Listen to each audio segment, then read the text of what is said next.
Bien, continuamos acerca de las expresiones algebraicas, ¿no?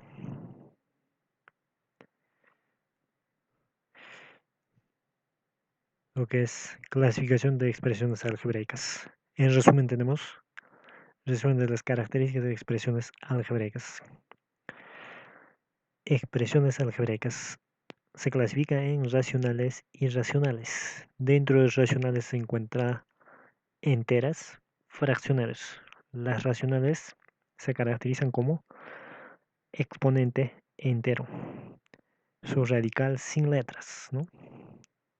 Y las irracionales con exponente fraccionario y cantidad subradical con letras, ¿no? Dentro de los racionales podemos encontrar enteras y fraccionarios.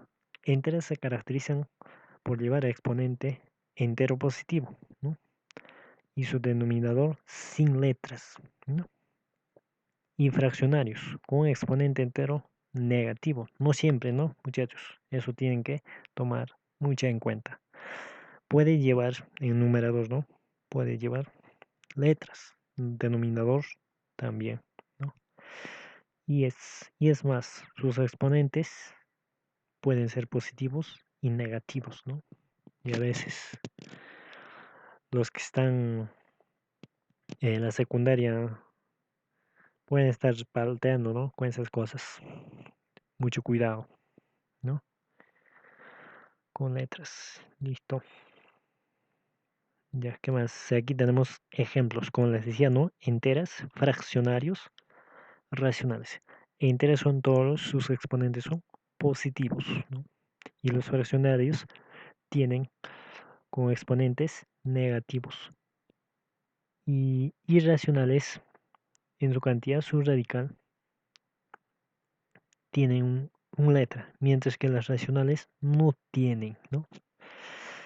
Y también los fraccionarios pueden llevar en su denominador letras, por ejemplo, Y, X, Z, no sé, cualquier, ¿no? Cualquier letra. Listo. A ver, ¿qué más? Listo, el término algebraico. ¿Qué entiendes por término algebraico? Es aquella expresión algebraica cuyas partes no están separadas ni por el signo más ni por el signo menos, muchachos. Listo. Y también es conocido el término algebraico como monomio. ¿Qué es monomio? El monomio tiene las siguientes partes o término algebraico. El parte que tiene número se llama parte numérica o constante, ¿no? O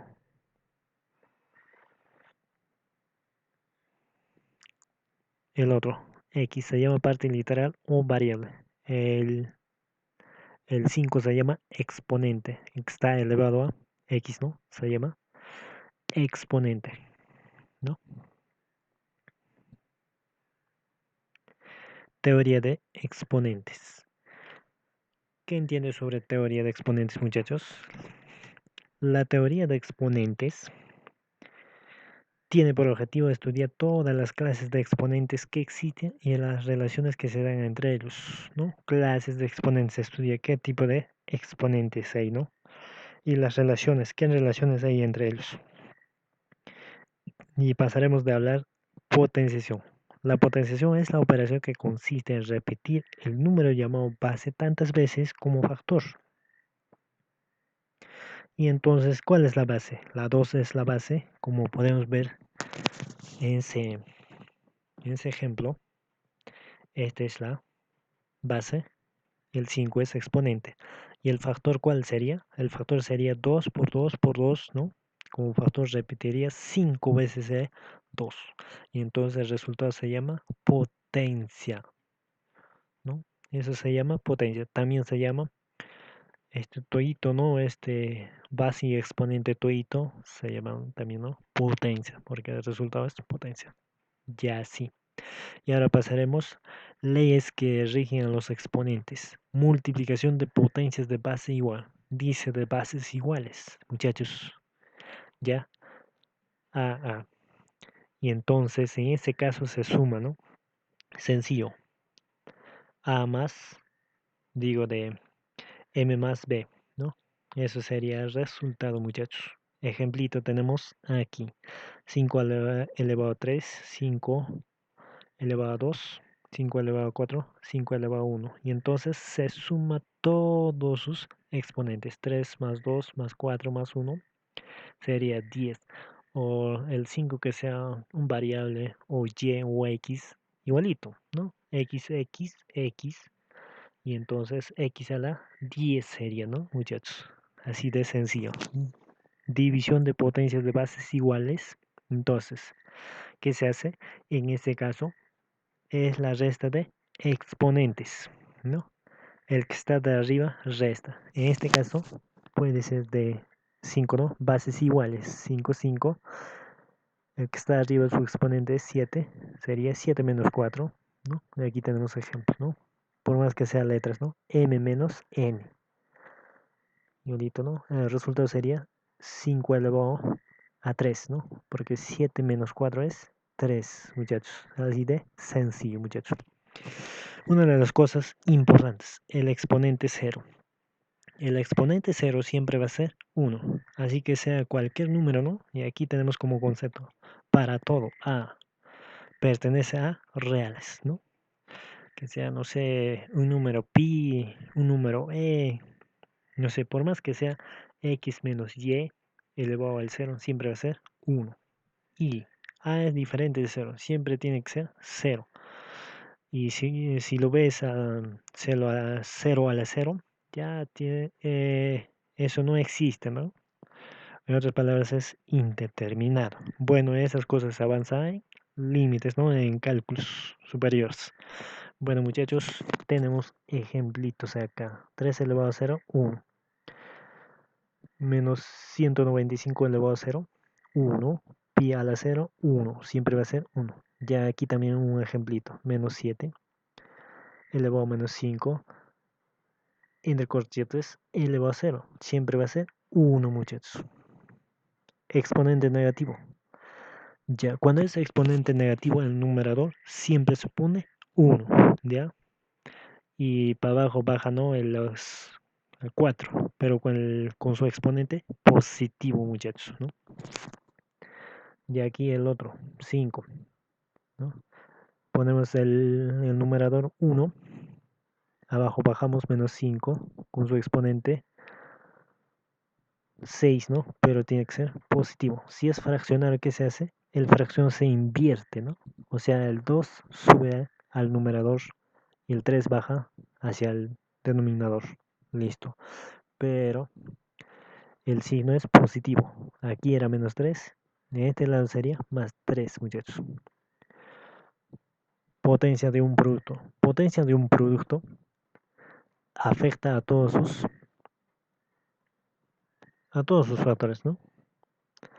Por ejemplo, M elevado a este factor, ¿no? Y entonces afecta a y B, ¿no? No, este exponente afecta a los dos, ¿no? Se reparte. En ciertos casos es importante saber las cosas porque, por ejemplo, en factorización, racionalización y esas cosas, sí o sí, tienen que aprender esas cositas, ¿no? En este caso, por más que sea fracción, ya 4 a la 2, 3 a la 2, x a la 2, ¿no? Ya sí, ¿no? Y no, hay personas que se faltan ahí, ¿no? A veces ponen a la 4 nomás, afecta a 3, a 3 más, ¿no? Ya, eso tienen que tener mucho en cuenta. Ya aquí ejemplo 2. El 4 afecta tanto x y z, ¿no? Entonces, en ese caso, ¿qué se hace? Se multiplica. 4 por 2, 8. 4 por 5, 20. 4 por 1, 4, así, ¿no? Afecta a todos los factores que hay, ¿no? Dentro de ello. Listo. Potencia de un cociente. Potencia de una división. cociente o división, ¿no? Son iguales. Y entonces igual afecta, ¿no? A los dos, tanto numerador y denominador, ¿no? 5 elevado a 6, 8 elevado a 6, ¿no? Eso sería, ¿no? Lo que es potencia de un cociente. Es una propiedad importante también, ¿no? Para factorización, racionalización, para descomponer, ¿no? Potencia de un negativo de un cociente. Como hemos visto en el ejemplo anterior, ¿no? O lo que hemos puesto como un ejemplo, ¿no? Creo que era menos 2 tercios, ¿no? ¿Qué se hacía? Se invierte la fracción, ¿no? No, esto sería invirtiendo el fracción b sobre a, ¿no? Entonces el exponente se hace positivo. Y aquí tenemos, ¿no? El resultado. Como modo de demostración tenemos en el medio. Cuando era negativo se ponía en el numerador el número 1 sobre, sobre ese número, ¿no? Y con el exponente positivo, muchachos. Potencia de potencia. Potencia de potencia, ¿qué se hace? Se multiplica sus exponentes, muchachos. Aquí tenemos 2 elevado a 2 entre paréntesis 2. Y entonces en esos casos se multiplica 2 por 2, 4. Por más que sea varios entre paréntesis así elevados a un número, tienen que multiplicar sin miedo, muchachos, ¿no? Raíz de una potencia. En este caso, el 4 tiene su exponente 1. Se pone, pero no se pone, ¿no? Es obvio. Y el índice radical 3. Y entonces en ese caso, ¿qué se hace? Se divide con su exponente de cantidad subradical sobre índice de radical. Por ejemplo, el 4 tiene su exponente 1 sobre su índice radical. El índice es 3, sería un tercio. Así de sencillo. Exponente fraccionario. Y como anterior, ¿no? Pero en este caso sería a lo contrario, ¿no? Nos da, por ejemplo, 5 elevado a 2 tercios, una fracción. Y eso podemos, normal, podemos volver a una raíz, ¿no? Y el numerador que era su exponente de cantidad subradical, de ese 5, ¿no? Elevamos 5 a 2. Pero del denominador era la cantidad o el índice de raíz. 3, muchachos. Listo. Así de fácil y sencillo. Nada de complicarse en esta vida. Raíz de un producto. Raíz de un producto. Ya, en este caso, A por B, tenemos dos factores, ¿no? Está elevado